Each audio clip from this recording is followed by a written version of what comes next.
కలిశారు, వారి ప్రేమ కూడా ఇక్కడే మొదలైంది. North east. ఇదెలా ఉంటుంది?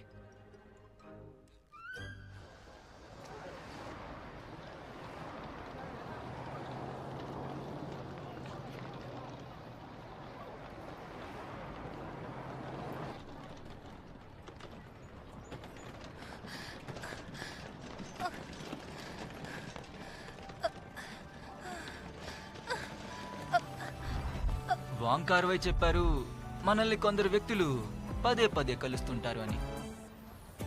బహుశా వారు మనకి తెలిసి ఉండకపోవచ్చు, కానీ ఏదో ఒక రోజు వస్తుందట. అప్పుడు వాళ్ళు మన ఫ్రెండ్స్ అవుతారట, లేదంటే గర్ల్ ఫ్రెండ్.